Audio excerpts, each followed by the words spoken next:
السلام علیکم ګرانو پښتنو نن د 12 منټه ویډیو د کتلو په ذریعہ سره نن د 12 منټه ویډیو د کتلو مدد سره تاسو بالکل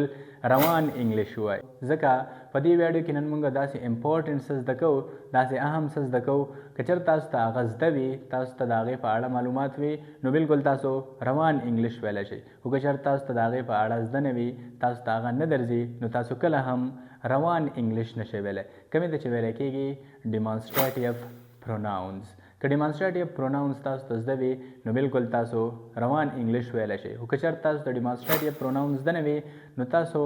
روان انګلیش کله هم نشئ ویلی نو په دغه وجه نننۍ ویډیو ستاسو دپاره لږه نه او ډېره زیاته اهم ده خو دلته به ستاسو په ذهن کې ستاسو په دماغو کې یو بل کوېسچن راځي یو بل سوال به راځي تاسو به وایئ چې هغه خو ټیک ده دا خبره موږ ستاسو منو چې ډیمانسټریټیو پروناون که چېرته موږ ته زده وي نو موږ روان انګلیش ویلی شو او که چېرته موږ ته ډیمانسټریټیو پروناون زده نه وي نو موږ کله هم روان انګلیش نشو ویلی خو اخر دا ډیمانسټریټیو پروناون دی سیز یعنی د ډیمانسټریټیو پروناون د زده کولو نه مخکې د ټول نه اهم دا خبره ده چې موږ د ډیمانسټریټیو پروناون پیژانګلو کو موږ د ډیمانسټریټیو پروناون اول وپیژنو سو اټس ریلی امپورټنت کوېسچن بالکل دا ډېر زیات اهم کوېسچن دی دا ډېره زیاته اهمه پوښتنه ده نو راځئ چې د ډیمانسټریټیو پروناون ډیفینیشن زده کړو د ډیمانسټریټیو پروناونز تعارف زده کړو هم په انګلیش کې هم په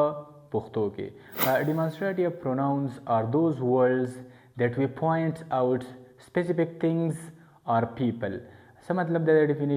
د ډیفینیشن مطلب دا دی چې demonstrative pronouns هغه الفاظو ته ویلی کېږي چې د هغې په مدد سره موږ اشاره کوو پوینټس کوو سپیسیفیک څیزونه او هم سپیسیفیک خلک لکه څنګه چې موږ په پښتو کې وایو موږ وایو this is a boy دا یو الک دی خو بیا موږ وایو there is a boy هغه الک دی یعنی یو زموږ په خوا کې نږدې وي او بل موږ لرې اشاره کوو موږ وایو هغه الک دی خو بیا موږ دا هم وایو چې these are boys دا الکان دي او دا هم وایو چې هغه الکان دي یعنی په اوله کې موږ د سینګولر خبره وکړه چې دا الک دی او هغه الک دی او په دویم کې موږ وویل چې دا الکان دي او هغه الکان دي یعنی موږ دیو ته اشاره وکړه ګرانو کتونکو د دې کومه الفاظو په مدد سره د دې کومه ورډز په ترو چې موږ اشارې کوو نو دغه الفاظو ته دغه ورډزو ته ډیمانسټریټیو پروناونز ویلی کېږي ګرانو کتونکو زه امید لرم چې تاسو به د ډیمانسټریټیو پروناون په پیژانګلو باندې پوه شوي یئ تاسو به په دې باندې پوه شوي یئ چې ډیمانسټریټیو پروناون څه ته وایي اوس راځئ چې په یو با ترتیب انداز سره په یو ښکلي انداز سره او په یو شایسته انداز سره ون بای ون سینګولر ډیمانسټریټیو پروناونز او هم پلورل ډیمانسټریټیو پروناونز بالکل په اسانه زده کړو داسې زده کړو چې یوازې تاسو به زده نه کوئ تاسو به د دې قابل شئ چې تاسو خپلو ملګرو ته او په سوسایټي کې نورو خلکو ته هم وښئ نو راځئ چې بورډ طرف ته لاړ شو لیټس کیک آف د لیسن ګرانو کتونکو اوس راځئ چې په یو با ترتیب انداز سره په یو شایسته او په یو ښکلي انداز سره د ټولو نه اول سینګولر ډیمانسټریټیو پروناونز زده کړو او د هغې نه بعد بیا پلورل ډیمانسټریټیو پروناونز زده کړو د ټولو نه اول سینګولر ډیمانسټریټیو پروناون سینګولر ډیمانسټریټیو پروناون څه ته وایي سینګولر ډیمانسټریټیو پروناون مطلب دا دی کله چې موږ یو څیز ته اشاره کوو که هغه زموږ نه لرې وي لا هغه موږ ته نږدې وي او هغه یو وي یعنی دوه نه وي درې نه وي یو وي نو بیا دغه څیزونو ته موږ د سینګولر ډیمانسټریټیو پروناون په ذریعه باندې اشاره کوو لکه څنګه د دې نه اول زده کوو دیس د هغه څیزونو دپاره استعمالیږي د هغه چا دپاره استعمالیږي چې هغه سینګولر وي او هغه زموږ په خوا کې نږدې وي یعنی موږ د دیس په ذریعه باندې هغه څیزونو ته هغه چا ته اشاره کولی شو چې هغه زموږ په خوا کې نږدې وي او یو وي فار ایگزامپل زما سره یو مارکر دی او زه وایم چې دا یو مارکر دی یعنی دا زما سره په خوا کې نږدې دی او یو دی نو د دې لپاره په انګلیش کې استعمالیږي this as a marker this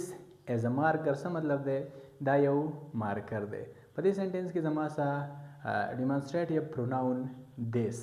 په دې سره ما د مارکر ته اشاره وکړه this is a marker دا یو مارکر دی فرض کا زما سره په خوا کې بورډ دی موبایل دی نو زه به وایم چې this is a board دا یو بورډ دی this is ا موبایل دا یو موبایل دی یوازې بورډ او موبایل نه یعنی د دیس په ترو باندې تاسو هر یو څیز ته اشاره کولی شئ چې هغه ستاسو په خوا کې نږدې وي څنګه به یې کوئ دیس از او بیا د هغه څیز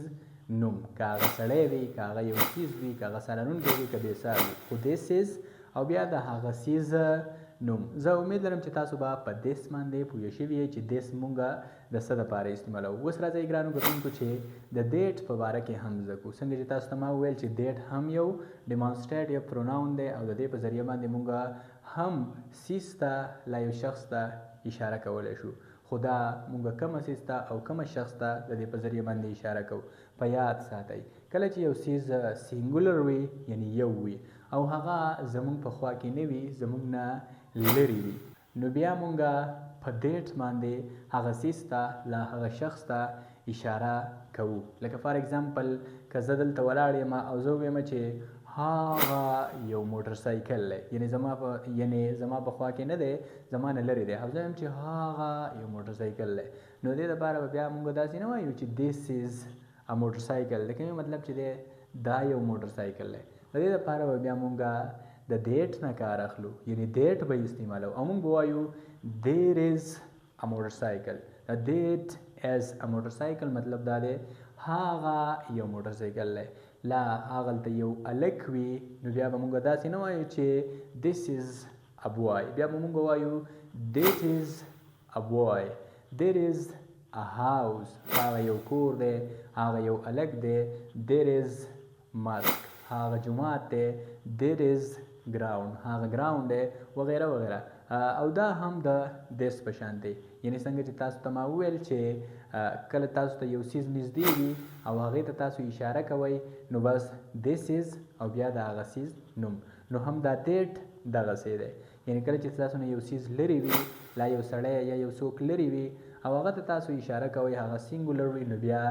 دیټ از او بیا د هغه سړي نوم هغه شخص نوم لا د هغه څیز نوم زه امید لرم چې تاسو به په سینګولر ډیمانسټریټیو پروناون باندې پوه شوي یئ کومې ته چې دیس او دیټ ویلی کېږي ډېر سټوډنټس اوس راځئ چې د پلورل ډیمانسټریټیو پروناون په باره کې هم زده کړو چې پلورل ډیمانسټریټیو پروناونز څه څیز دی په یاد ساتئ پلورل ډیمانسټریټیو پروناونز هم د دې سینګولر ډیمانسټریټیو پروناون په شان دی یعنې د دې په ذریعه باندې هم مونږ څیزونو ته لا خلکو ته اشارې کوو خو هغه کومه څیزونه دي هغه کومه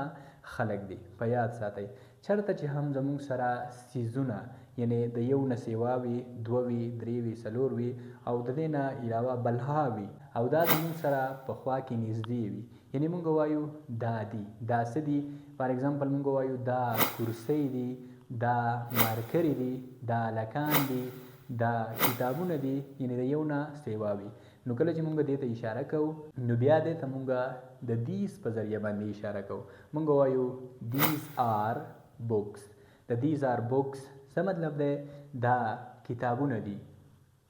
دیز آر چیرز دا کرسیانې دي دیز آر چیرز دا کرسیانې دي کومه چې د ډېرو دپاره استعمالیږي دیز آر بویز دا هلکان دي دیز آر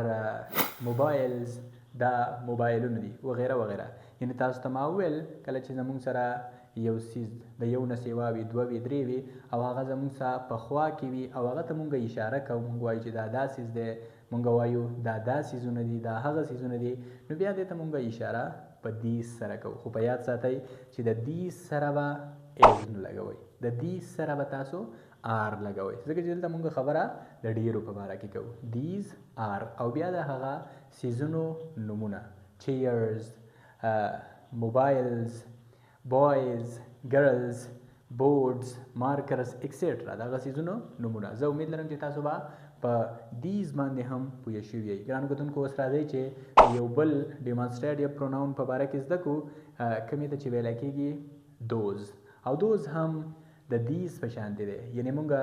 د دوز په ذریعه باندې د دوز په ترو باندې څیزونو ته ډېرو څیزونو ته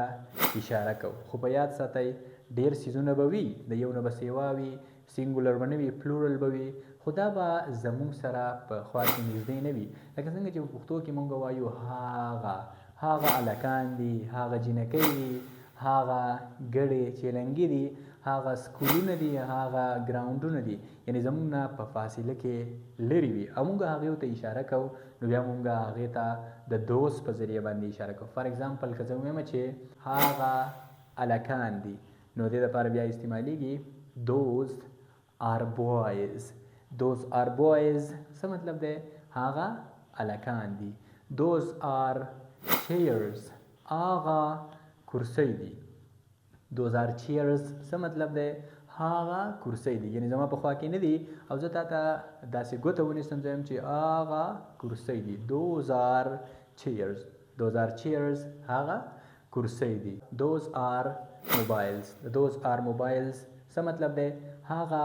موبایلونه دي. ګرانو کتونکو یو خبره په یاد ساتئ، که چېرته تاسو په یو دکان کې، په یو سټور کې، په یو مارکیټ کې، که هغه د هر څه دکان وي، هغه د موبایلونو دکان وي، هغه د چینو وړو دکان وي، هغه د هر څه دکان وي او تاسو چاته وایئ چې دا موبایل دی، دا چارجر دی، دا هینډفري ده، لا د چینو وړو دکان وي، تاسو وایئ دا چینی دي، دا وړه دي، دا غوړي دي، نو بالکل د دې په ذریعه باندې تاسو یعنې د ډیمانسټریټیو پروناون په ذریعه باندې تاسو هغه څیزونو ته اشاره کولی شئ. فار ایگزامپل دیس از موبایل. یو کسټمر راشي او ته ورته وایې چې دا موبایل دی، وګوره چیک کړه، دیس از موبایل، دا موبایل دی. دیس از ا چارجر، دا یو چارجر دی. خو بیا ستاسو نور هم پراته وي او ته ورته وایې چې دیر از موبایل، هغه موبایل دی. دیر از ا چارجر، هغه چارجر دی. د موبایل او د چارجر نه علاوه چې ستاسو سره څه په دکان کې پراته وي، تاسو ورته بالکل د دیس او د دیټ په ذریعه باندې هغه هم ویلی شئ. یوازې د سینګولر په باره کې نه، تاسو ورته دا هم ویلی شئ چې هغه موبایلونه دي. those are mobiles هغه موبایلونه دي. these are chargers دا چارجر دي. یعنې چې تاسو د څه په دکان کې هم یئ او تاسو له کسټمر درشي، لا تاسو په خپله کسټمر یئ، نو تاسو بالکل د ډیمانسټریټیو پروناون یعنې د دیس، دیټ، دیز او دوز په ذریعه باندې څیزونو ته اشاره کولی شئ. یوازې په دکانونو کې نه، په سوسایټي کې، په معاشره کې تاسو هم د دې په ذریعه باندې څیزونو ته اشاره کولی شئ. فار ایگزامپل تاسو په لاره باندې روان یئ او تاسو وایئ هغه دی سپی. دیٹ از ډاګ. دیٹ از ډاګ څه مطلب دی؟ هغه سپی دی. دیٹ از ډنکی، هغه خر دی. زه امید لرم چې تاسو به په ډیمانسټریټیو پروناون باندې ښه برابر پوه شوي یئ، یعنې سینګولر او پلورل ډیمانسټریټیو پروناونز. زما دا هم یقین دی چې یوازې تاسو به پرې نه یئ پوه شوي، تاسو به د دې قابل هم جوړ شوي یئ چې تاسو پرې نور خلک هم ډېر په اسانه باندې پوه کوئ. زه امید لرم چې تاسو به په دې باندې پوهېدئ، خو تاسو له میبي چې د دې نوم زده نه و، ډیمانسټریټیو پروناون. کېدای شي تاسو په دې باندې پوهېدئ، خو تاسو به د دې وضاحت څه په دې طریقه باندې کوو چې دیس د دې دپاره استعمالیږي، دیټ د دې دپاره استعمالیږي، دیز د دې دپاره استعمالیږي، دوز د دې دپاره استعمالیږي. خو تاسو ته به دا پته نه وه چې دې ته څه نوم اخیستلی کېږي، یعنې د دې ټاپک څه نوم دی، ډیمانسټریټیو پروناون. د ویډیو کتلو ډېره ډېره مننه. د نیکسټ ویډیو پورې په الله سپارم. د لوی الله په امان. تھینک یو سو مچ. تھینک یو.